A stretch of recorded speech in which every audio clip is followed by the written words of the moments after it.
Okay, take two. I just recorded the intro for this, but realized I set up the recording wrong and the music was laid too loud, so this is my second time saying this. So I just found the full Kara analysis after my last video. This is a continuation of a video I made, by the way, if you don't know, called Debunking Narrator Kara Theory. Please watch that video before watching this, because this will be a direct continuation to it. So in that video, I tried to look at this post and unfortunately found that it had been deleted, and I just did my best to get as much of it from Andrew's video as possible. And then after I released that video, people point out to me in the comments that Andrew actually has it in his Discord server. It is literally labeled the Narrachara Bible, which I thought was very funny, very Undertale humor. Is that Undertale humor? I don't know. Trying to remember what I said in the first intro now. So first of all, so my original plan when I saw that there was a archive of this was that I would just read through it and I'd just make a pinned comment on the video just saying my thoughts on all the points it makes and stuff. But then I realized that I could record my live reading for it, and that would be really fun content, so that's what I just decided to do. So I am playing music right now because I just like to listen to music while I read. And going into this, I'd like to just, of course, say, you don't have to agree with me, of course. It probably goes without saying, and I have nothing personal against anyone who believes in this theory. I mean, obviously, judging from how large this is, a lot of work went into this, and I respect that. And I do hope that the person who made this is doing okay. It's worrying to see something that had this much work go into it just suddenly be deleted, so I do hope that everything is going well with them.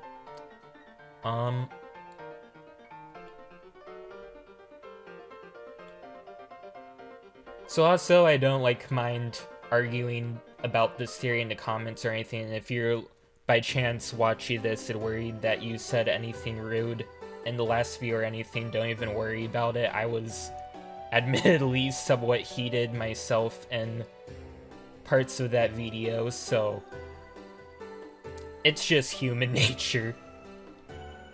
Is there anything else I need to get out of the way before I just start reading? Oh yeah, right. Obviously, going into this, I am admittedly going to be biased. I am not expecting this to convince me. I'm going to be actively trying to disprove this as I go through it.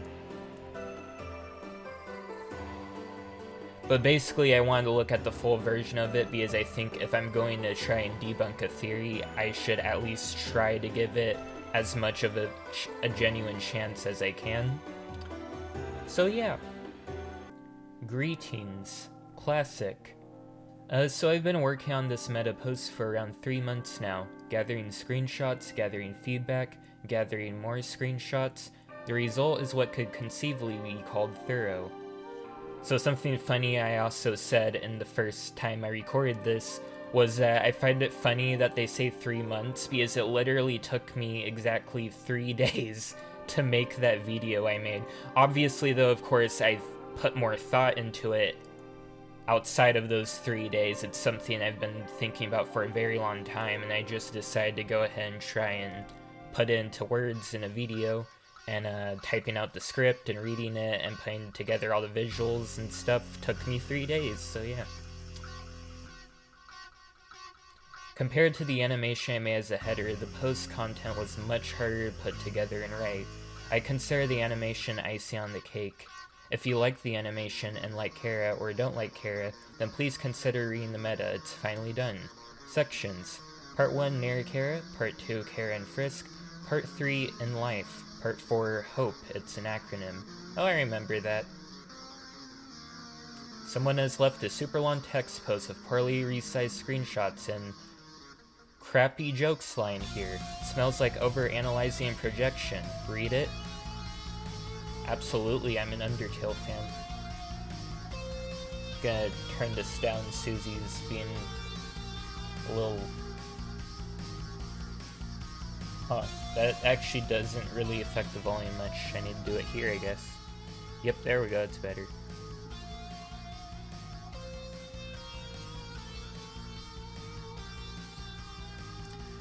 Alright, the beds. I love the beds. As a good portion, though not all of this post is based on the well-known Kara's narrator theory, first and foremost, this section has to be here to provide the base of the post, as most of the information known so far that supports the theory and then some. The beds, his bed. Here we see Kara describe the bed on the right as Azrael's bed. It's a twin-sized bed. Nothing seems off about this in the pacifist run. There it's just described as a twin-sized bed. What a comfortable bed. If you laid down here, you might not ever get up. But the narrator has a reaction upon seeing the bed on the left in the pacifist route. What's so special about the left one? Why is it this one prompts this reaction? My bed. Holy crap. Kara's bed. Kara's deathbed. That's a pretty morbid comment to make. If you laid down here, you might not get up. That sort of comment, especially in the pacifist run, is probably enough to make you squint and go, the crap? My dude? It's completely out of left field. Most importantly, the narrator only had this reaction to Kara's bed. The narrator knows Kara died here. Why does that prove the theory? The narrator isn't all-knowing. They only seem to know what Frisk knows and what they know. At first, they don't know what the plant in Toriel's hallway is any more than Frisk does. So yeah, I went over this stuff. Okay. Snowpuff is new. So real quick, I'll go ahead and... where do I start? Unscripted videos are fun.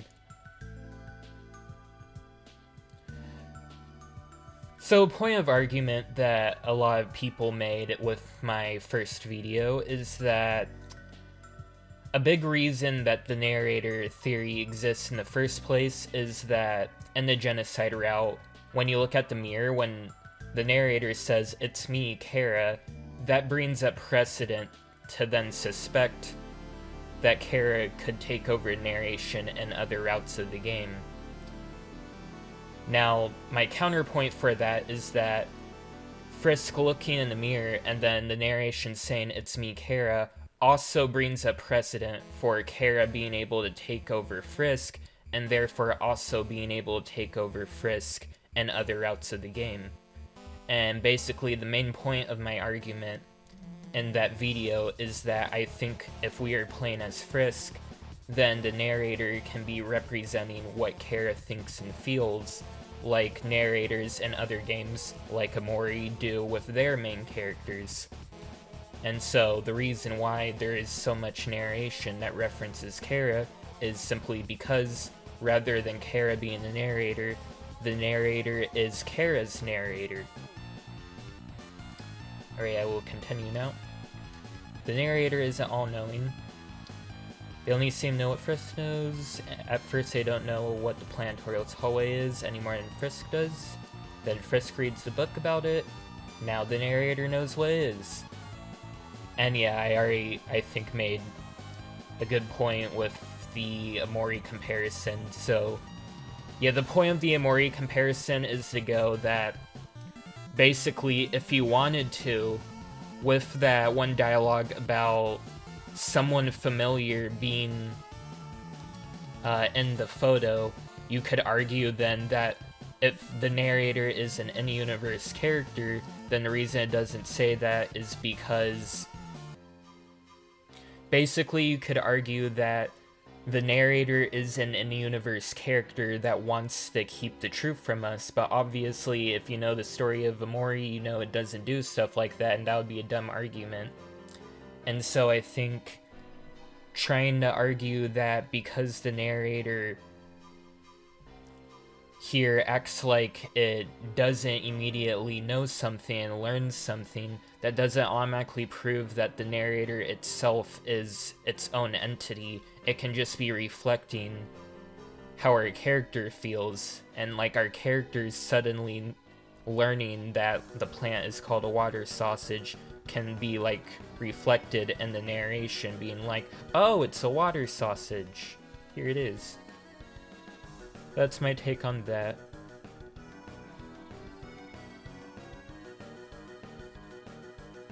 It's another line that seems out of place the first time you see it. Shouldn't the narrator know everything? You've taught the narrator? Narrators, as you know, are supposed to be informative and helpful. There is no reason narrators should fail to know something so obvious this soon in the game. They seem excited, too. I do think, though, if you're talking about, like, a narrator in a book or something like that, yes, this would seem odd. But I think inherently with video games, narrators can be quite different. It's more about representing what the main character is thinking, feeling, than just explaining the world, like, from an completely omnipotent point of view.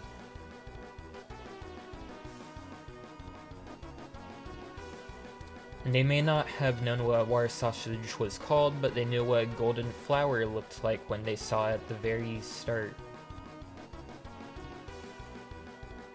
What? They may not have known what a water sausage was called, but they knew what a golden flower looked like when they saw it at the very start before anyone has even mentioned them or pointed them out. I don't think this is a good point. I think the narrator knows that it's a golden flower because it's a golden flower. Okay, I would like to apologize if I'm being rude. Maybe doing this unscripted was a terrible mistake. No one had to teach the narrator what this rare species of flower was named, even though they didn't. I'm not missing lore, am I? Like, this seems like a really strange point to me. In addition, narrator's inconsistent botany knowledge. When you check the Snowpuffs and Snowden, the narrator are all... So yeah, this is the same thing. I went over Shiren Monster Candy already.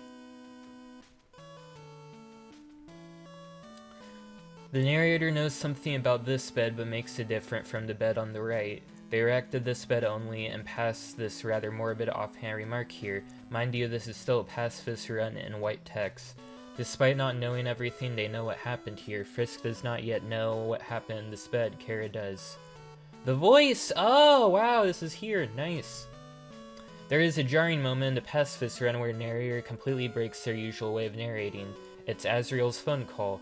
The narrator has a huge reaction upon hearing this voice, the biggest emotional reaction they've had so far. The text spacing doubles out, the line delivery extremely slow. This voice means something to them. They just found out their best friend was alive after dying with him. Kara had no reason to believe Azrael was alive until then. Speaking, breathing, calling their name, they're in shock. They don't show any reaction if you get the Snowden phone call from Alphys, by the way, or Sans. Even though you've never met her, even if you've never reset, you can get this even if it's your first playthrough. It's Azrael's voice, not the surprise phone call itself. This elicits unique reaction. I completely agree with this. This is a fantastic point. So I went over this towards the end of my video. Okay, actually,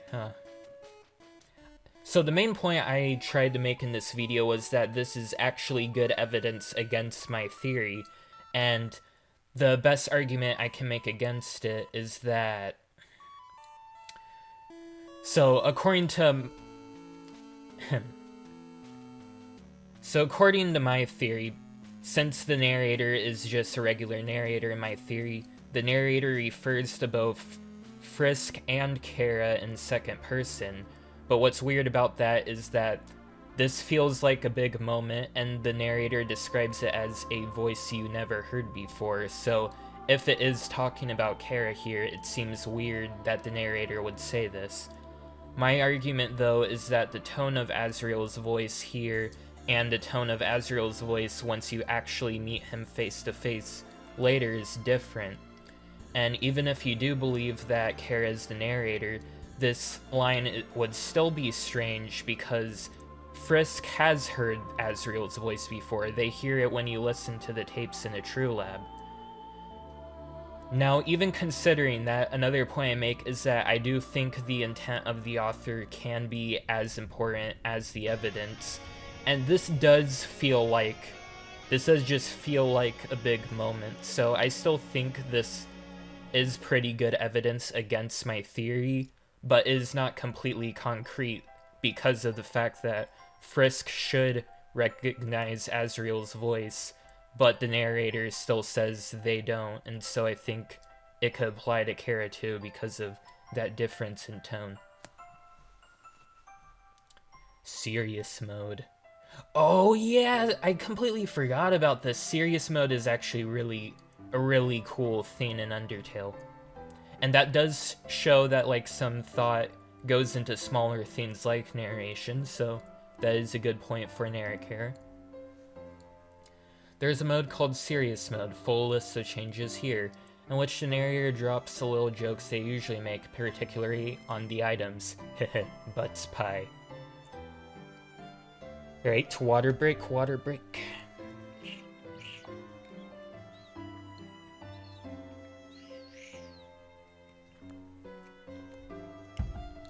My voice is going to be dead by the end of this.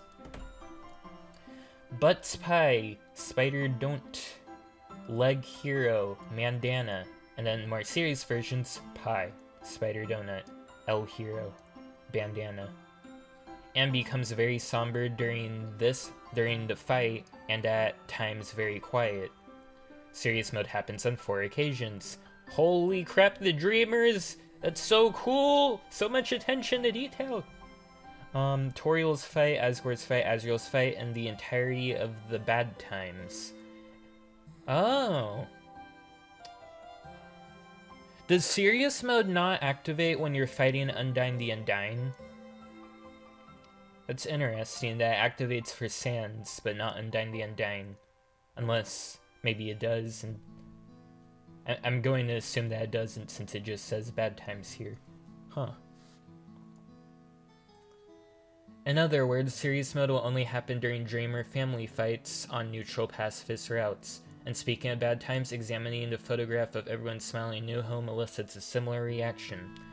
So yeah, once again, this brings me back to the argument with, there are 2 ways you can look at this, because Kara being the narrator does explain this, but if Kara is who we're playing as, that also explains the narration, because if Kara is the main protagonist, then naturally the narration would reflect what Kara thinks and feels as a character. So this isn't actually concrete evidence for Kara being the narrator itself. It just connects the narration to Kara, which is still very important. But so something I went over with some people in the comments, and that actually reminds me, there was a really good comment left by someone, I forget. They're called Tiger Bear, and they actually made some pretty good arguments in favor of Narrachara, and I left my own reply, and I basically explained my biggest problem with the Narrachara theory as a whole is that there are so many hints to Kara and pacifist and neutral outside of the narration, but okay, I like Don't Forget, but it's kind of distracting when I'm trying to talk. Shut up, Sans. So, my biggest problem with Narrachara as a theory is that there's so many things in pacifist and neutral that hint at Kara's presence outside of the narration, but Narrachara focuses solely on the narration. And I think the other things that point to Kara, like Kara's name being the save menu and the freaking menu, and Flowey at the end of Pacifist seemingly begging Kara to let Frisk be happy and to let Frisk live their life and not to reset, I think that points to Kara having a more important role outside of being a narrator, especially when, even people who believe in Narrachara theory make the connections that Kara seems to represent the player and the protagonist, and that the idea that Kara is the true protagonist, it explains stuff like Kara's name popping up in the save menu and being in the menu and what what Flowey says to Kara, and it explains the narration. Whereas Kara being the narrator, it's only there to explain the narration. It only focuses on the narration when there are more aspects of the character to look at in the other routes.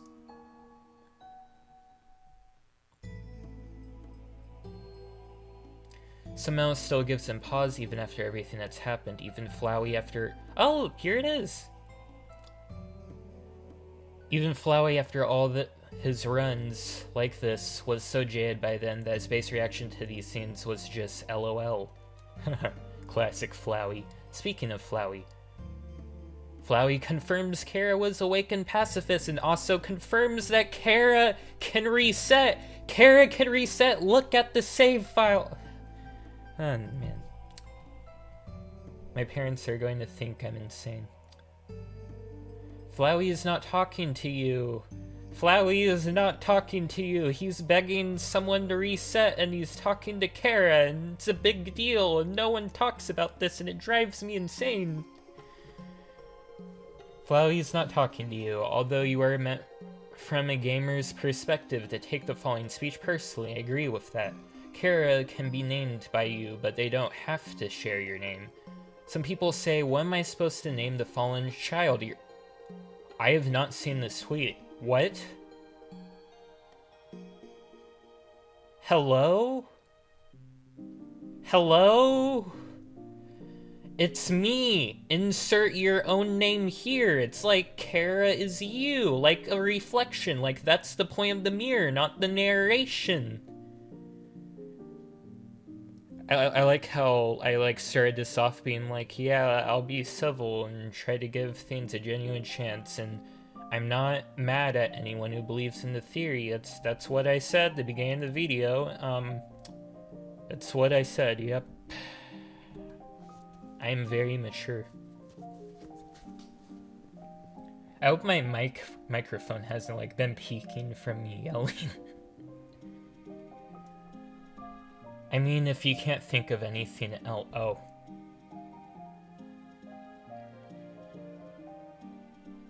Welp. What if I named them after my cat? That works. Well, there goes my rant. Contrary to popular belief, which is the first screenshot taken out of context, your explicit instructions were to name the fallen child, not what's your name. Although the game plays off you, assuming the latter. Kara is not you, they have a true name. Okay, I agree with this. This is a fair point. So, even without... So I'm not going to use the idea that it should be assumed that you input your own name as a point then. But I do think even without that, Flowey talking to Kara here and that speech basically being towards the player but in the universe being towards Kara, and it being suggested that Kara has the ability to reset and that Kara takes control of Frisk like a player takes control of a protagonist like freaking Deltarune. I feel like that all still points to Kara representing the player in some way, and so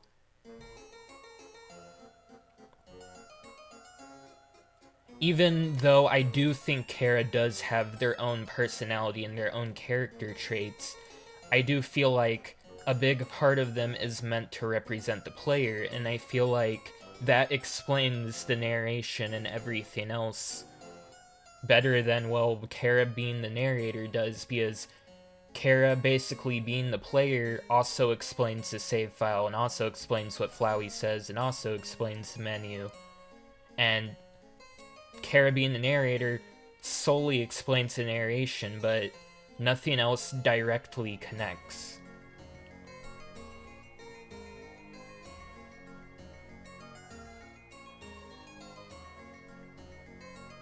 And seeing as how the other characters react if you try to use their name and the speaking mannerism, this is Kara themselves telling you this.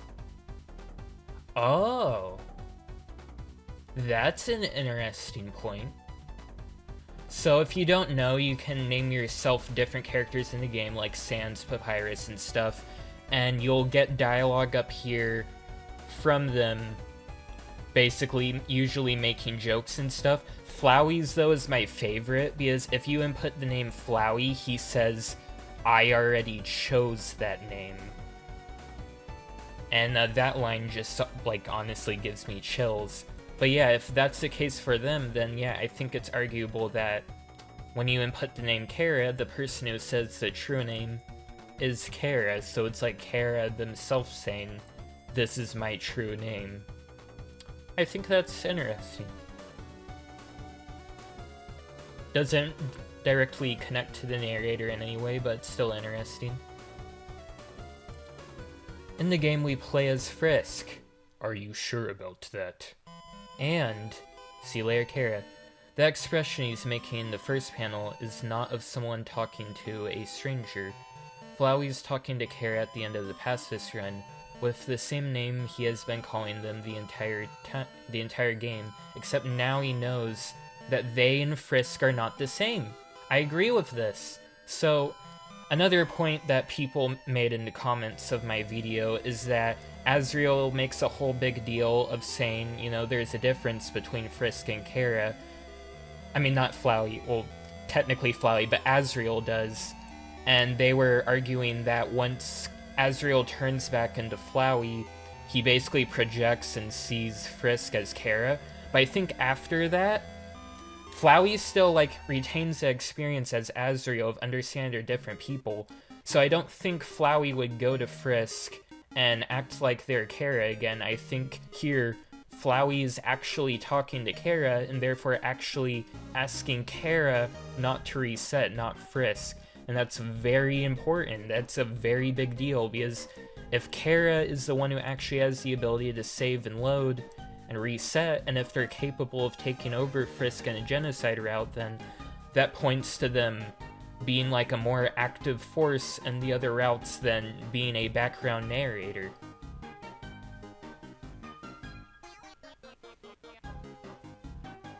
Flowey is talking to Kara at the end of the pacifist run with the same name he has been calling them the entire game, except now he knows that they and Frisk are not the same. So what does he have to say? After a deeply awkward long pause, he informs them that everyone is happy, and that Kara shouldn't worry about them. After acknowledging their ability to reset... I need to calm down, I apologize. He then says that the power to save and reset is something Kara was fighting to stop. Something that Kara was fighting to stop. He knows Frisk and Kara aren't the same person, and he no longer over-idolizes Kara. I do. I am the hugest Kara fanboy. Will be until the day I die.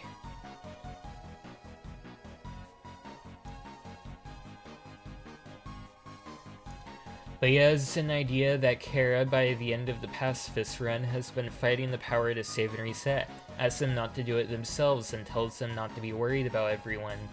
Flowey says Kara was with Frisk during pacifist, and cared enough about the safety of Frisk and their friends to worry about their happiness by the end of pacifist.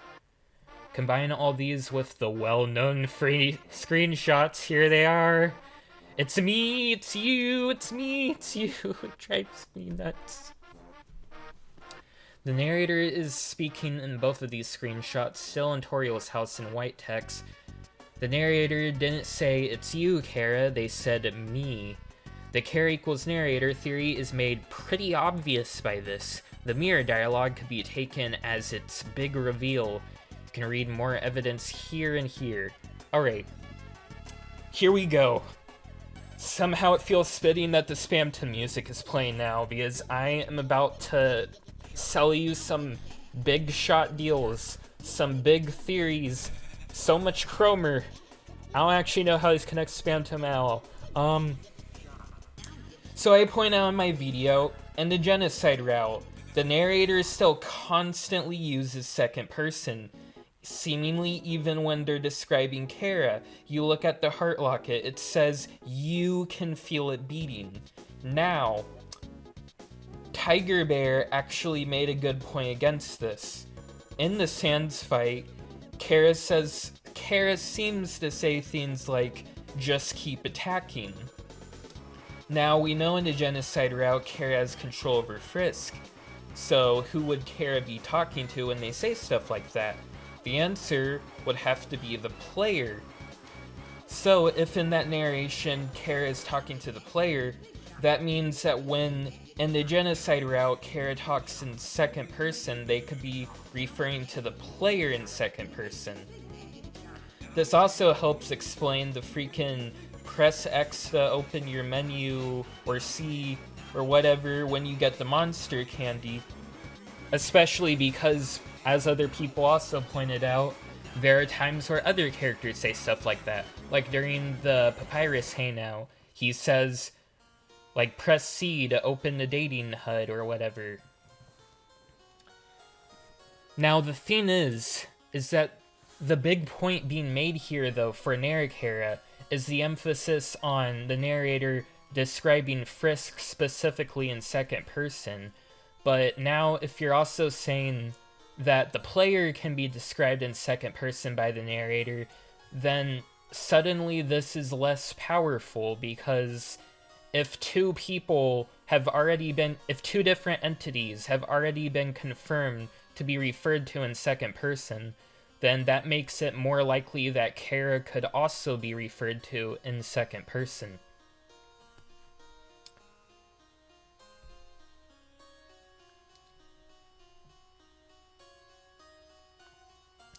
Now then, more evidence for Narrachara.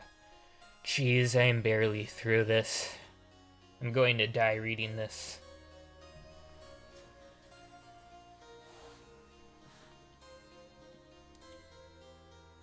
The narrator isn't Gaster? There's a Gaster narrator theory? Oh no. His entry number 17 trigger in the True Lab, the only entry missing from the monitors, was done at the same time Alfie's...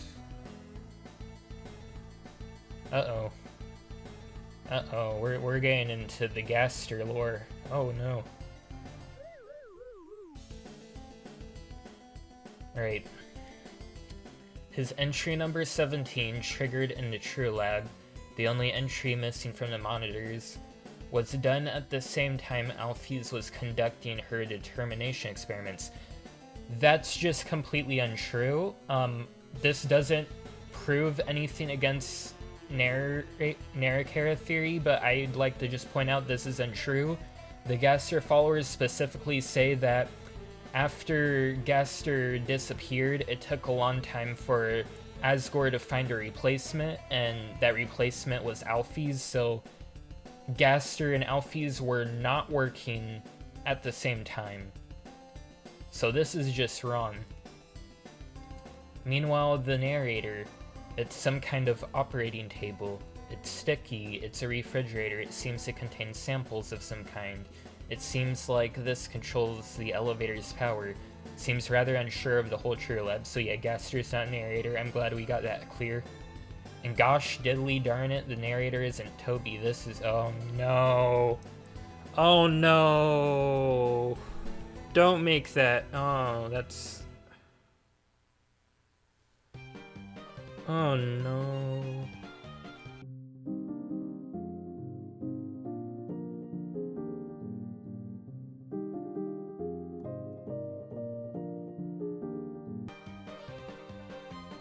Alright, I'm sorry, I don't see this as a strong argument.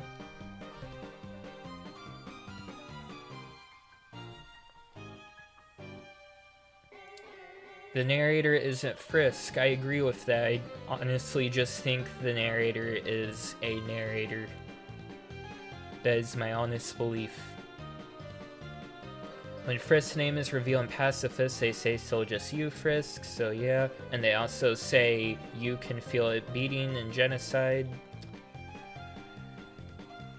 The you and the more I read, the more tired I get and the more sassy I'm going to get. I apologize once again. I'm going to be constantly apologizing throughout this. The you the narrator speaks of is always Frisk. Kara is never referred to with you. The you the narrator speaks of is always Frisk. Okay, yeah, Kara's... Oh no, yep, there it is, there it is. Kara is never referred to with the you. Never, never, never, never. Frisk is never the narrator. The narrator remains Kara on both runs. The first instance of It's Me, Kara. Frisk has no way of even knowing the name Kara. I mean, I guess it depends. Can Frisk see the save menu? I honestly don't know. Since it's in Toriel's home in the mirror, before Flowey calls him Kara, it's Kara talking to... Let me reread this. The narrator remains Kara on both runs. The first instance of It's Me, Kara. Frisk has no way of even knowing the name Kara, since it's in Toriel's home in the mirror. Oh, right, because they're arguing that the narrator isn't Frisk, got it. So Frisk wouldn't say It's Me, Kara, which is pretty obvious, so fair enough. Before Flowey calls him Kara. It's Kara talking to Frisk, not the other way around. Kara does speak in white text often, less than favorable outcome. I think genocide's the best route in the game. Don't at me.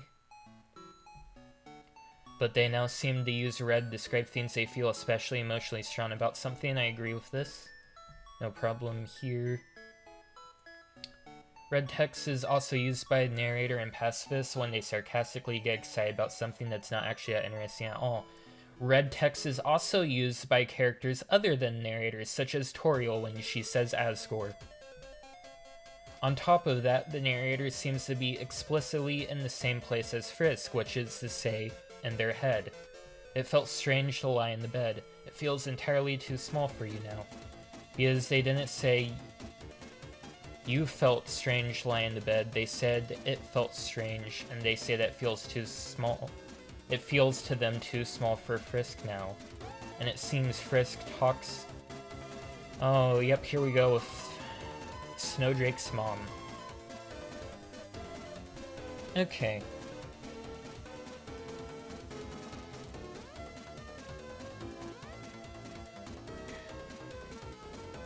Okay, this contradicts itself. Because here they're saying Frisk talks to narrator in the narration, but they just made an entire argument that Frisk isn't the narrator because the narrator refers to Frisk constantly in second person.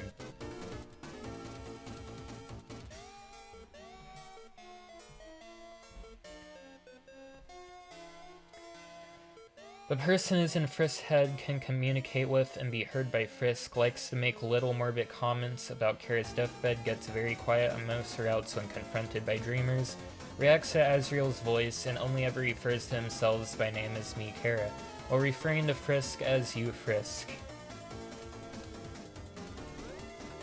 So what kind of person is the narrator? Well, they're a weeb. I'm gonna be honest, I don't think Kara was a weeb, but... The narrator says tsundere, so the narrator is a weeb. It's great.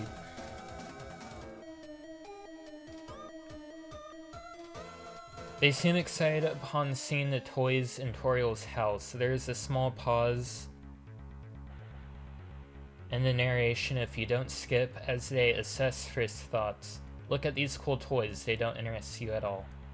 Then they're disappointed when Frisk isn't interested in the cool toys, so a child with more childish tendencies than Frisk.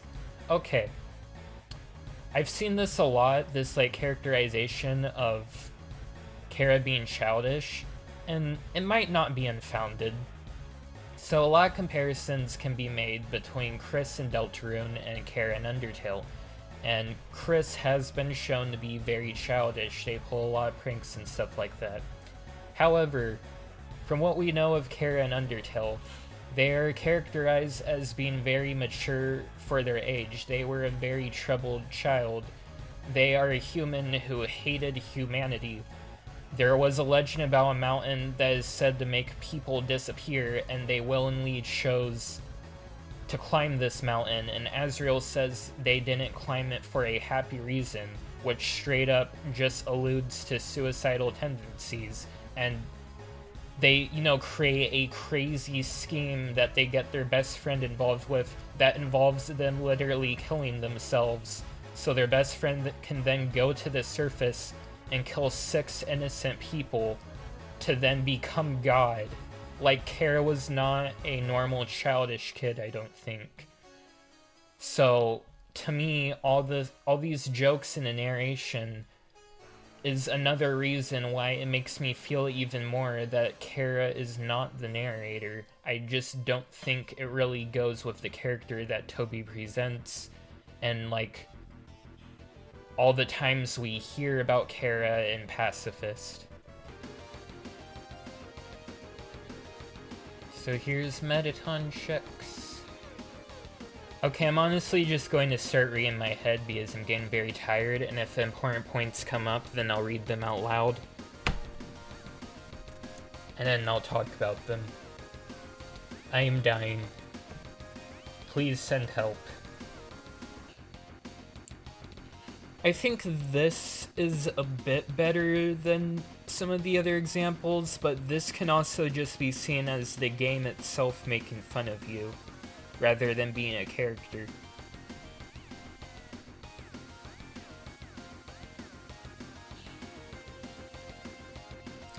Okay, yeah, here is my biggest problem. They also have a sense of humor that runs from weeb crap to puns to sarcasm. I don't know if this really fits Kara's character, from what we know about them. And furthermore, weeb crap, puns, and sarcasm, that's something you see in all aspects of Undertale, not just in narration. So if this is just a narrator specifically for Undertale rather than a character, it makes sense that it would have these aspects because it is reflecting the game itself. It is Undertale's narrator.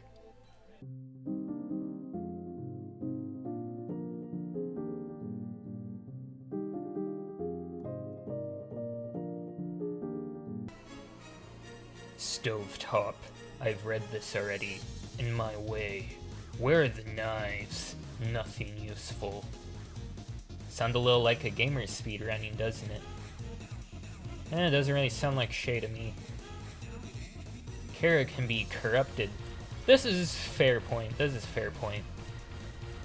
There's an interesting clue to the narrative. Okay, it's a fair point, but this isn't actually connected to the... Well, actually, no, it is connected to... Never mind. Yeah, it's a fair point. It's a half fair point, so... Yeah, the scene with this is that, once again, you can look at this narration and you can see that it's different. It's getting more pessimistic, then it gets sadistic, but that doesn't actually connect Kara to being the narrator, because if Kara has become sadistic, the narration changing to be sadistic to reflect that just makes sense.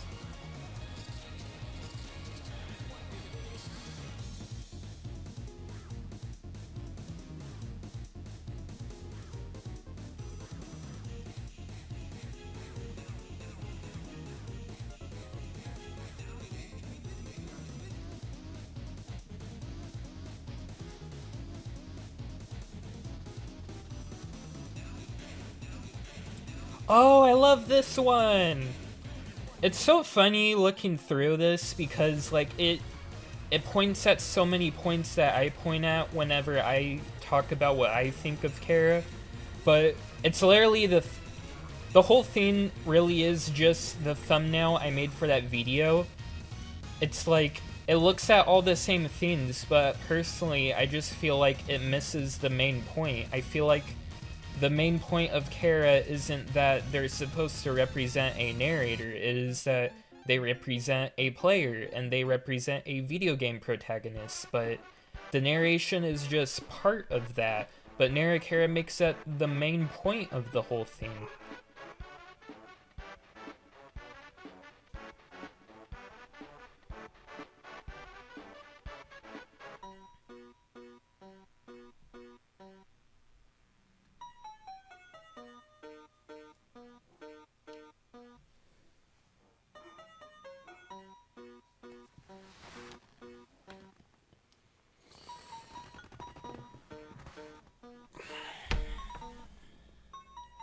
Dial Tone's a nice song. I think it represents my mental state right now. Also, my dog is barking very loudly. It's nice. This is a great video.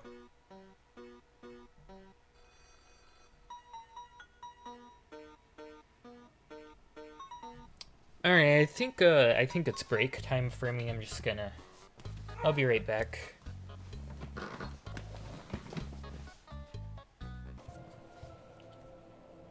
We're so back in this route. What kind of monster are you? You're completely unrecognizable, even— Ooh!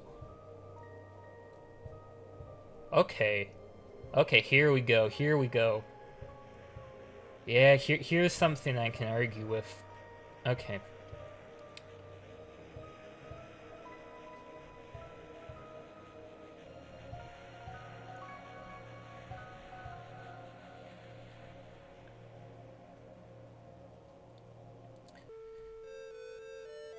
In addition to that, Kara becomes unrecognizable to Asgore and the bippity-boppity bad path, whereas before he was reminded of Kara when he saw Frisk. Young one, when I look at you, I'm reminded of the human that fell here long ago. You have the same feeling of hope in your eyes. In this route, what kind of monster are you? They are completely unrecognizable, even when before he recognized the similarity in neutral/pacifist. Why is that? Because in this run, Kara has changed. They were so unlike this during their lifetime that Asgore no longer even recognizes the murderous creature before him as human, much less resembling his child. Interesting. Interesting. Okay.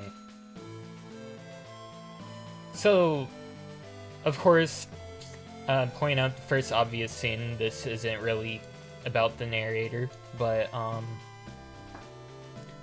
I still think it's interesting to talk about because yeah, this one's really interesting. So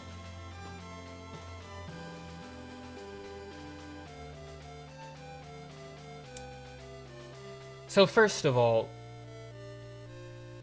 this is similar to, I would say, this is similar to Flowey, actually, because when Asgore first saw Flowey crying,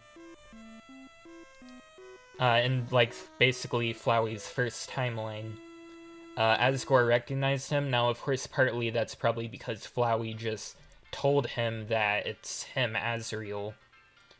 But both Flowey and Kara essentially have a new body now. But what's interesting is that both Flowey and Asgore and Pacifist and Neutral, to a certain extent, seem to be able to pick up on Kara's presence within Frisk. Now, though, the point that's being made here is that in Genocide, though, Asgore doesn't recognize Kara.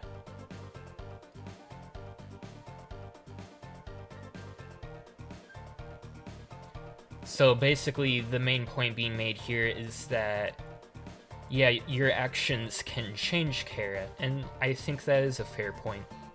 However, that doesn't prove anything for Kara being a narrator. But yeah, this is still really interesting and really good finds, something I genuinely haven't thought much about. So good on you, Narrachara Bible.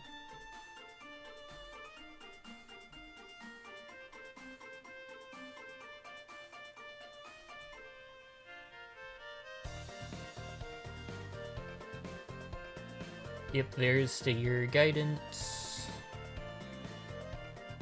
Doesn't really have anything to do with the narrator still.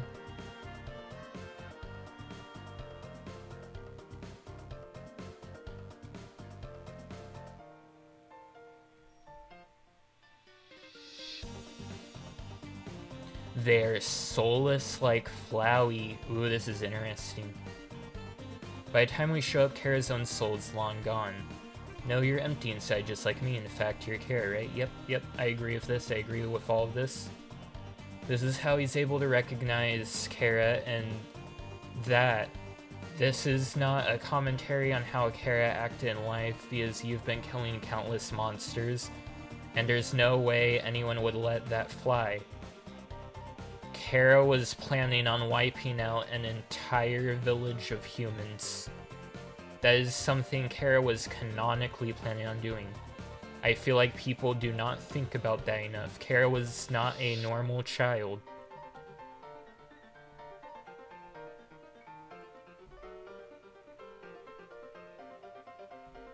But because your actions indicate someone empty of a soul, and that's what Flowey's expecting of Kara if they were to come back to life like him.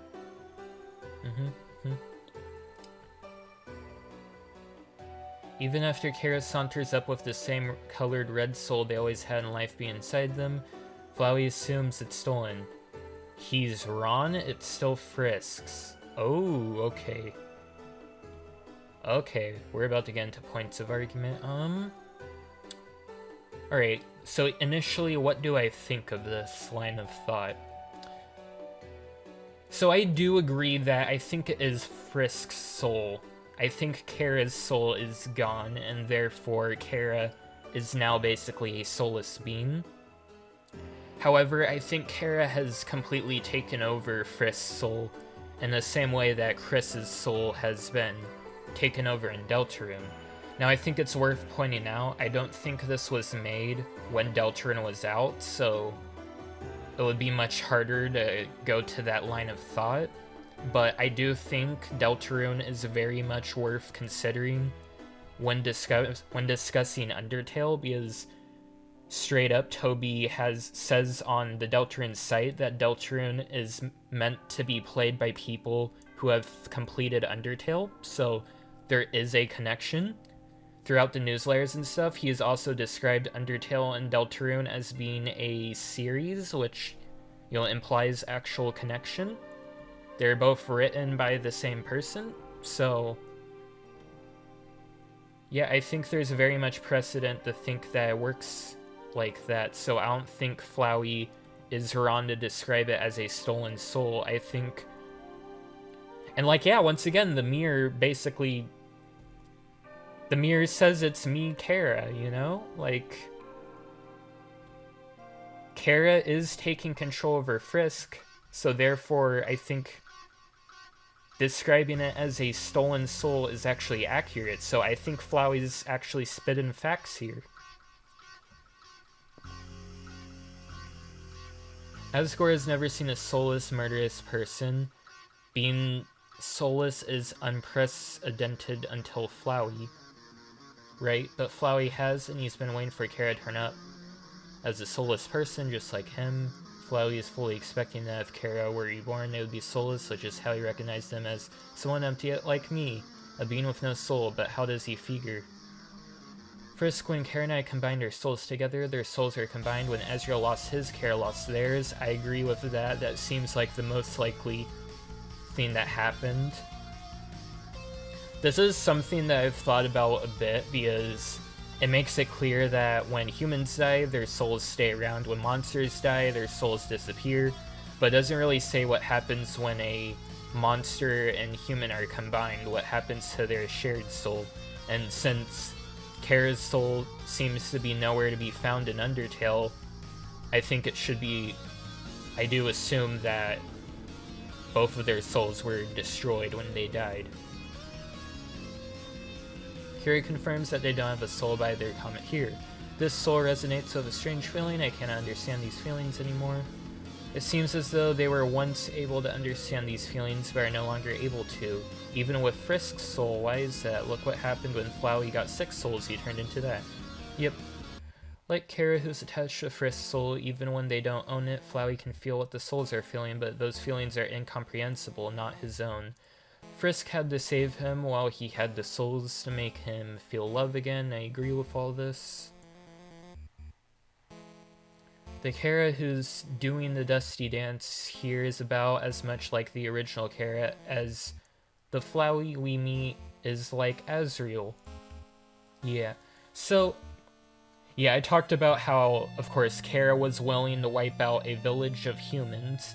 However, they did seem to have a soft spot for the monsters. I do think Kara did care about Azrael and the rest of monster kind, because their whole plan, while the means were wrong, the end goal was the freedom of monster kind.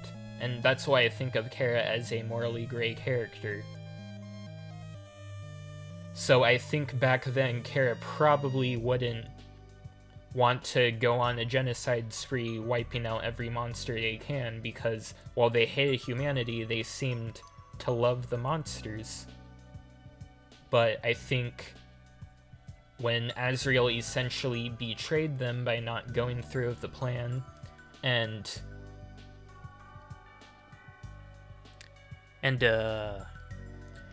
they lost their soul and became a soulless being like Flowey, suddenly, like, Kara has a reason to do the genocide route. Now, that doesn't guarantee they would do it on their own, but, like, I think the fact that they're willing to go along with what the player's doing throughout the entire genocide run shows that they aren't really against it anymore.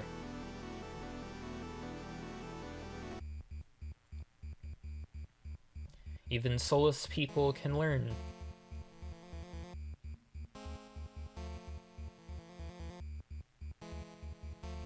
One direction or another. Yep, I agree with that. Non-pacifist neutral endings had to use this transcript because I can't find screens. Alright,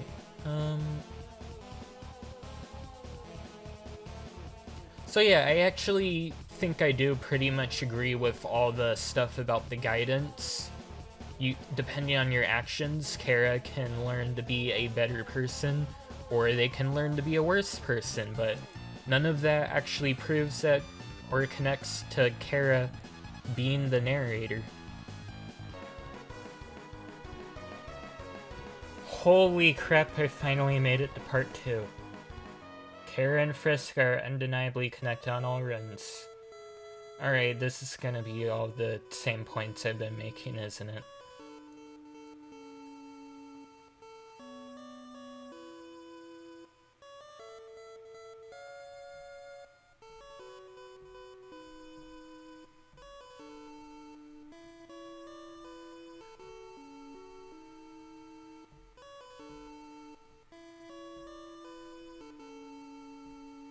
Oh, cool, it goes over the drawer. I'm not the only one to notice that.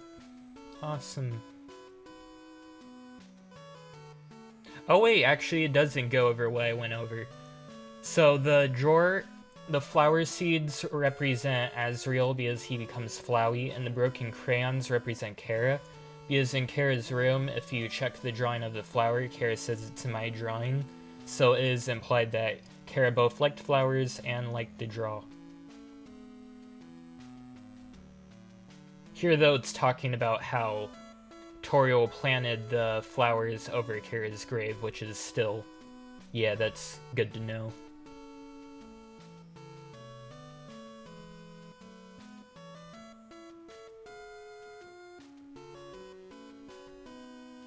Oh, and also, it's my theory! Holy crap, okay, I take it all back. This person's a genius. Great minds think alike. We both came up with the theory that they have the same type of soul. Alright, I am the rebirth of the Narrachara belief, religion, because, you know, this is the Narrachara Bible. Get it? It's I have a great sense of humor.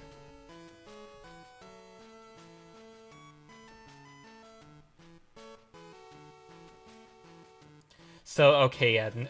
So, I myself did think that this was it.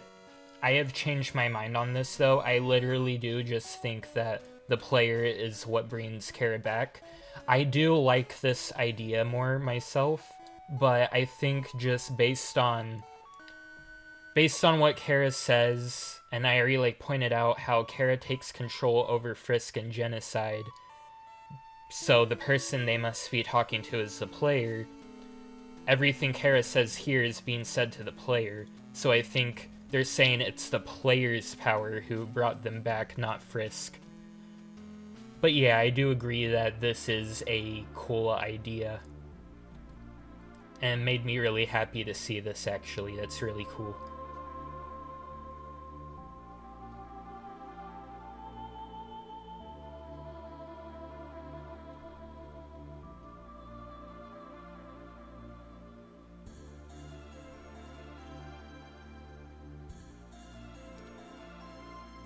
When did they wake up? Actually, it was at the very beginning. I disagree. If you look in the menu at the very beginning, Kara's name is right there. Why have Kara's name in the menu if Kara is not present? Oh.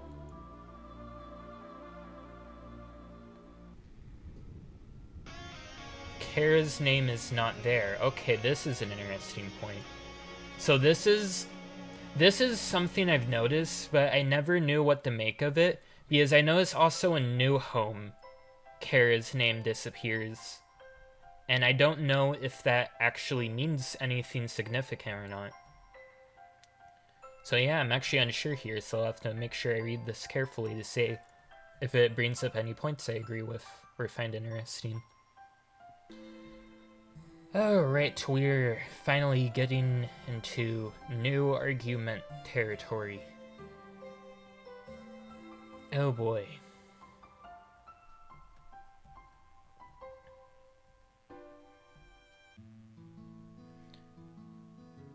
Alright, so the first idea that they're bringing up is that when Frisk first enters the underground, Kara is not present.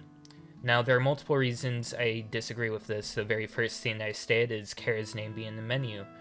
But also, we already went over, Kara is the one with the ability to reset. Kara is the one who uses the reset. And so, if Kara resets, then that would naturally make you think, once they reset, you know, they're there at the beginning. This is the beginning for Kara when Frisk fell on Kara's grave. So I think Kara is present from the very beginning. Their argument is that there isn't narration to Flowey fight, but obviously I don't believe Kara is the narrator, so I don't think that matters. I think Kara's name not being there is a slightly better point, but there are other times in Undertale where Kara's name isn't present, so I don't know why Kara would suddenly not be a part of Frisk temporarily.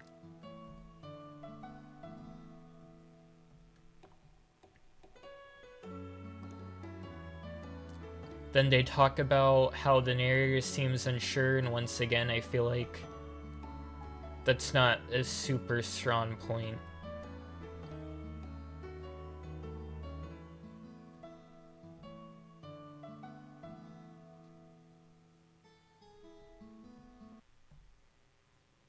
When the light is running low and the shadows start to grow, and the places that you know seem like fantasy. So, There's a excuse me. inside your soul. So now an argument is being made that there might be a connection between Kara and Azrael. That's kind of interesting. So I kind of have to think about this a bit. So Azrael took Kara's soul, so they were connected for a time. Then Azrael died, and they both died, and they both seemed to lose their shared soul. So there's another small concept in Undertale known as essence. I'm not sure how important it really is, but it's brought up in a book. And an idea is that because Azrael's dust ended up on the flower, Azrael's essence got into the flower, and then the determination activated the essence or something. So maybe when Azrael and Kara combine souls, they have an essence connection, I guess. I think that's the best argument I can make in defense of this. But yeah, I don't know if there's any psychic connection between Azrael and Kara. Now, to be fair, at the end of Pacifist, it is weird how, like, Flowey is so confident and able to talk to Kara. I assume during that scene, Flowey is literally in front of Kara's grave and is talking to the grave. I think that's like the way that just makes sense in my head, but like maybe there could be like more of a psychic link there.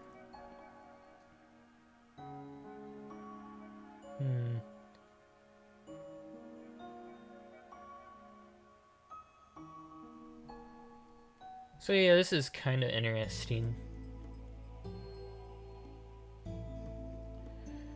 I don't know if this proves anything in favor of Kara being the narrator, though.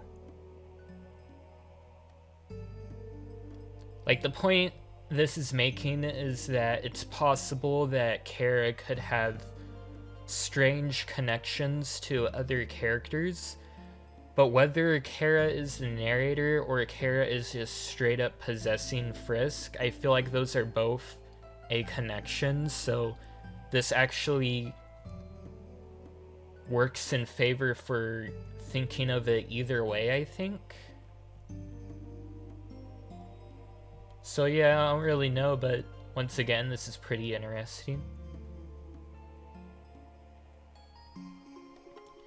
Now here, it talks about how there are things it's saying that it thinks that Kara can do things over Frisk, which does play in more to my theory, to be honest. But I don't know, I just feel like a lot of this can also just be explained as the game itself making jokes and stuff.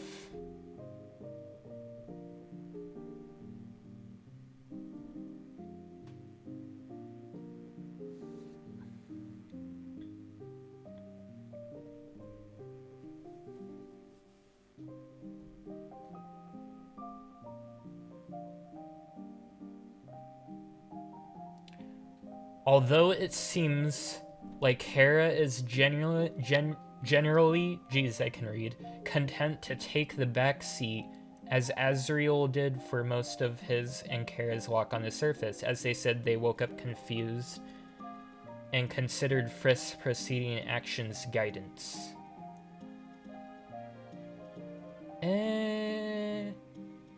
We only know that Kara picked up their own body.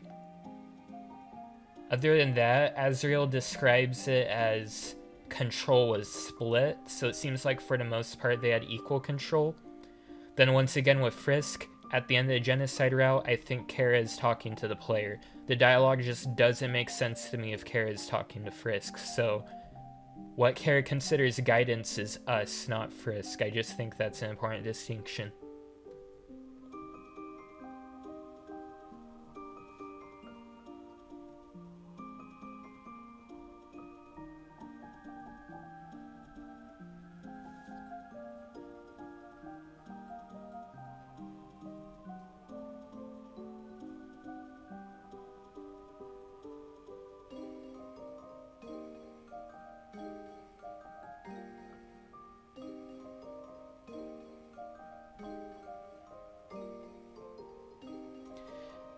Okay, as for movement, whether or not they move Frisk by doesn't seem to be dependent on love. After all, they start walking on their own at fairly low love.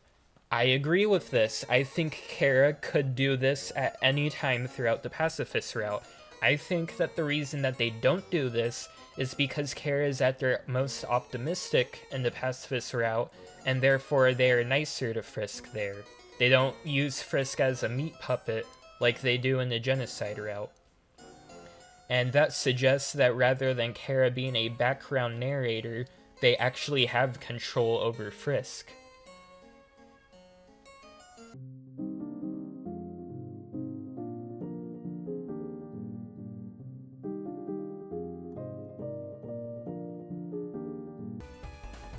Okay, here's another interesting one.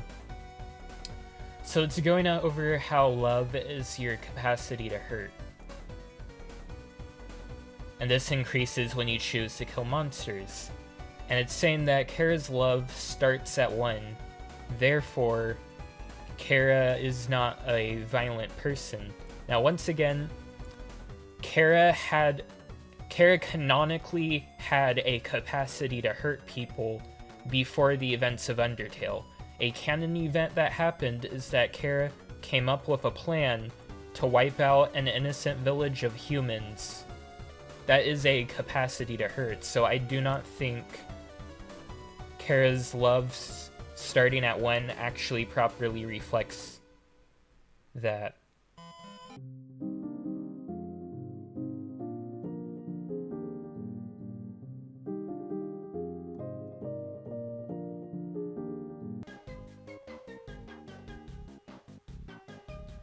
Holy crap, stuff I agree with.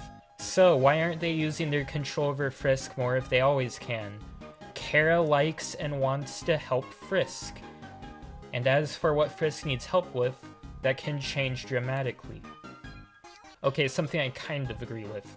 I think in Pacifist, yes, Kara likes and wants to help Frisk because the dog food bag implies that the protagonist is more optimistic.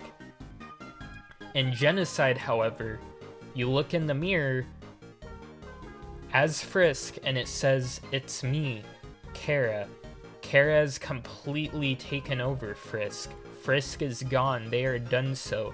They have been crisp-pilled in a genocide route.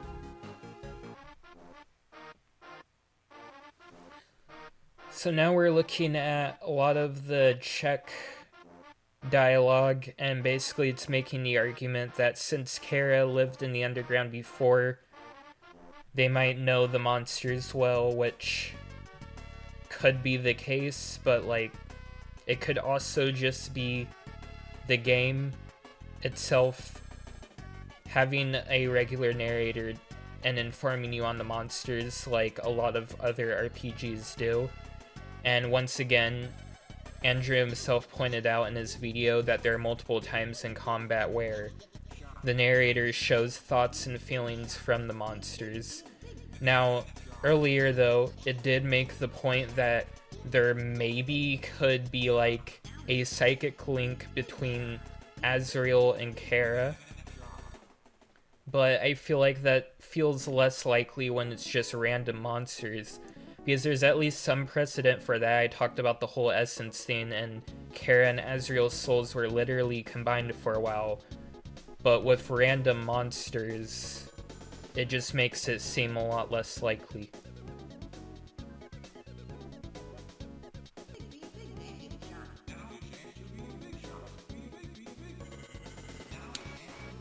Kara seems to be a pretty introverted, quiet person. Would you describe Undertale's narrator as a introverted, quiet person? I would like to remind you Undertale's narrator calls a cactus tsundere. Alright, I got to another good point, but I have to use the bathroom, so I'll be right back. Break number 2. Okay, so here we go. I don't know why I ever acted like you were the same person. Pause. Maybe the truth is, Kara wasn't really the greatest person, while Frisk, you're the type of friend I wish I always had. So maybe I was kind of projecting a little bit. Azrael wishes he could have been friends with someone like Frisk, so he projects the persona of someone he was always friends with, Kara, onto them. If you take the highway to hell, this happens in reverse. Remember that locket, the one that says best friends forever? The one left on Azrael's side of the room? The one Azrael generates on his image of the god of hyperdeath? It does not appear on either of his true forms, so it's not really there, but a projection he creates? Okay, where are we going with this? There are 2 presents in the room, indicating one is meant for the other. The one on Kara's side of the room is a worn dagger, useful according to them for gardening. Yep. The one on Azrael's side of the room is a single heart-shaped locket. It's possible they're a matching locket. Okay, so it's arguing that there's only one locket? It's possible there were matching lockets, but if that's the case, the one Frisk picks up is likely Azrael's, Kara would have been buried in theirs. It explains that he's not. It explains why he's not really wearing it when Frisk has it. Okay, this is interesting. There's advanced heart locket lore.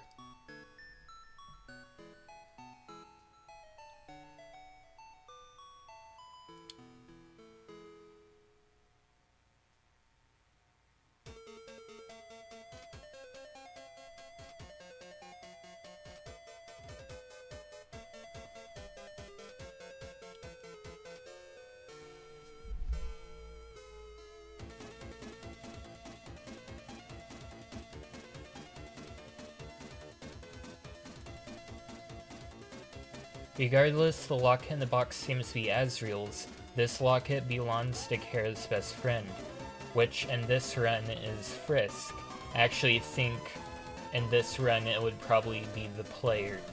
So pretty much a lot of the arguments here about Frisk being basically having control over Kara is where I just fundamentally disagree. I think the mirror proves that Kara has control over Frisk, and I think the guidance is referring to the player. So this argument isn't necessarily wrong to me, just basically replace Frisk with the player, and I think it's a relatively fair argument. I'm not sure if it says anything about the narrator still, but I think we're getting there.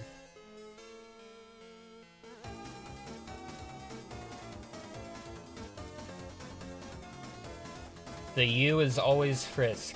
So once again, Tiger Bear pointed out that the U and the genocide route has to be referring to either the player or Kara. And Tiger Bear's defense was that it's referring to the player for Kara being the narrator. So I think even the strongest Kara defender agrees that this is wrong. The U in genocide does not refer to Frisk.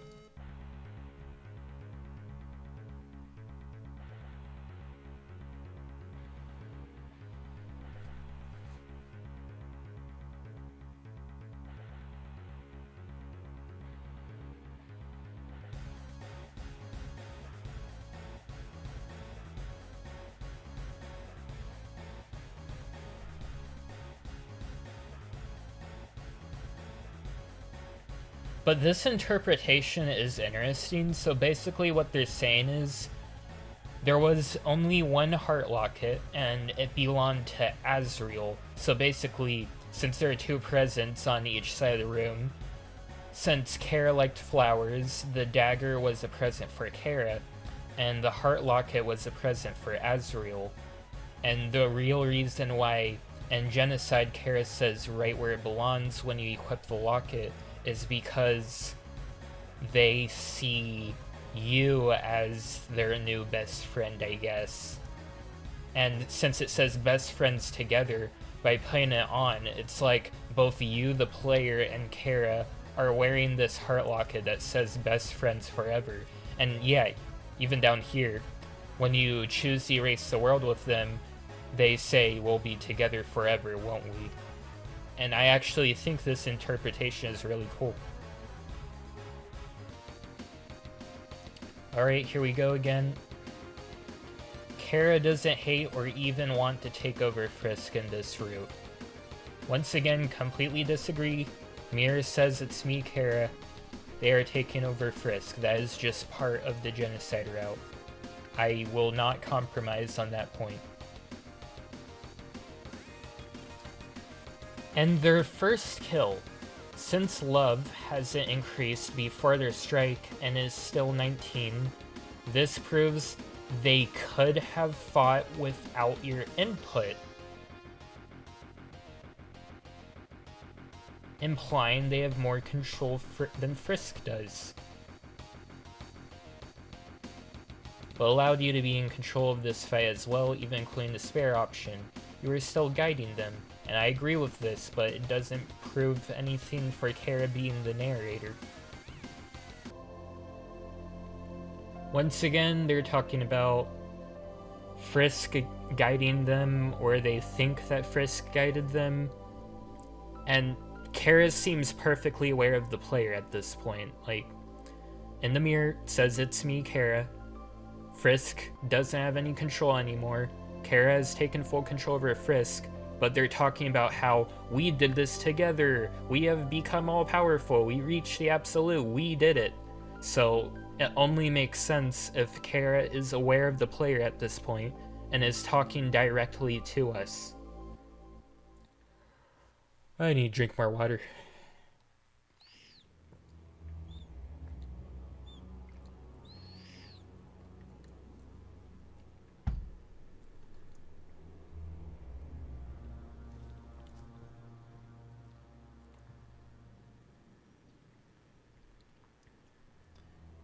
At this point, I don't know if there's going to be much else different for me to say throughout this whole thing. I feel like I'm starting to just kind of loop my points over and over again. Eh.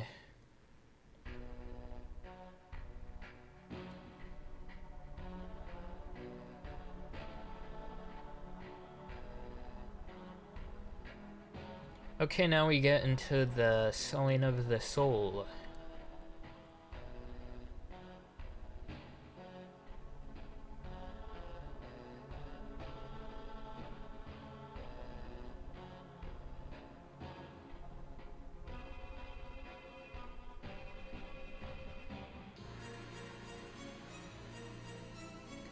So I think there's multiple ways to interpret selling the soul. So first of all, so I already established Kara seems to be talking to the player throughout this whole thing. And so them asking for your soul can, rather than referring to Frisk's soul, they're basically saying you, the player, will sell me your soul. And after you do this, it leads to soulless pacifist endings. Kara just takes full control if you do a pacifist run. It's like, basically by figuratively selling your own soul, you can no longer get your own perfect happy ending. The other way you can look at this, though, is that basically both you and Kara have control over Frisk, and earlier Flowey describes it, okay, I'm not going to scroll all the way back up there, but Flowey describes it as a stolen soul, and so you can think of it as it's stolen not only by Kara, but you, the player. And so if you both have shared control over this soul, this is basically Kara saying, I want full control over the soul. At this point, they don't just have power over Frisk, they have power over you now as well. Kara is a usurper.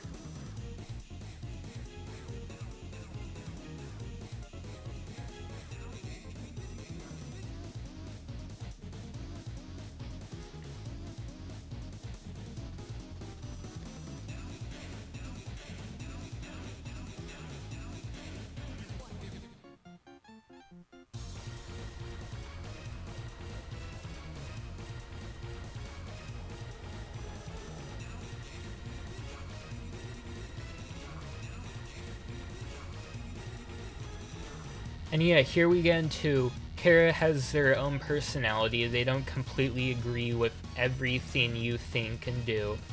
And yeah, I talked about this. I think Kara represents a player, but that doesn't mean they literally are you. And I think Kara does see, continually doing the genocide run as completely pointless. Like, the first time you do a genocide run, they're all about it. They're like, great, finally I can get my revenge on Azrael for screwing up the entire plan. But after that, they're just like, okay, can we do something else now? This feels pointless.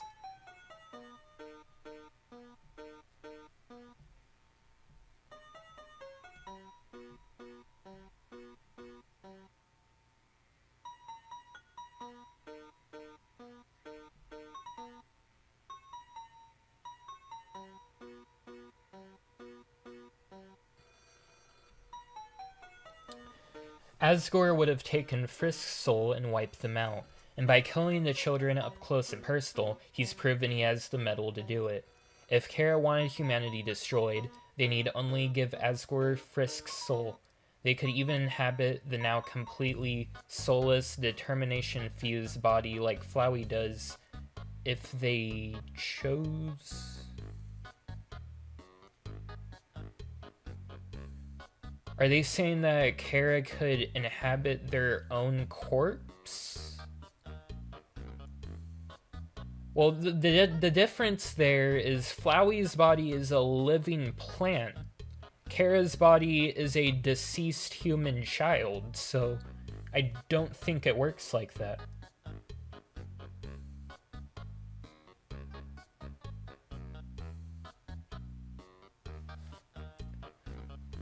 And then, considering what happened with Kara's plan, if Kara wants to destroy humanity, they definitely won't want to give their soul to Asgore. The last time Kara gave their own soul to a boss monster, they completely screwed the pooch, so I don't think this is a good argument.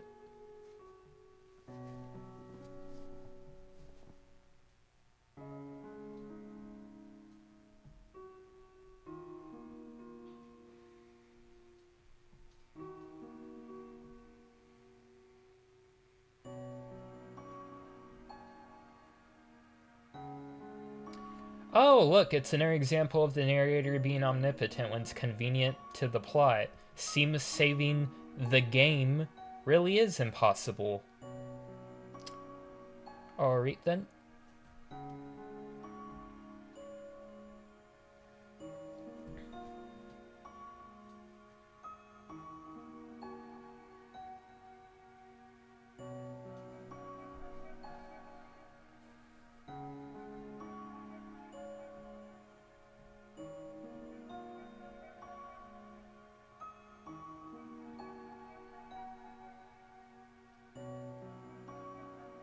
Oh, and here's another point I do agree with. Frisk has no such shared memories of Azrael they can use to save him. Fortunately, they know someone who does. Azrael's memories of Kara are triggered.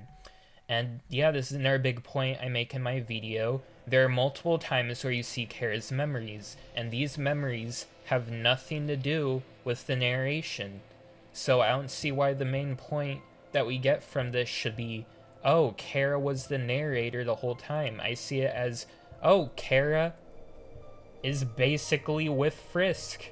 Like, they are the ones saving and loading and resetting.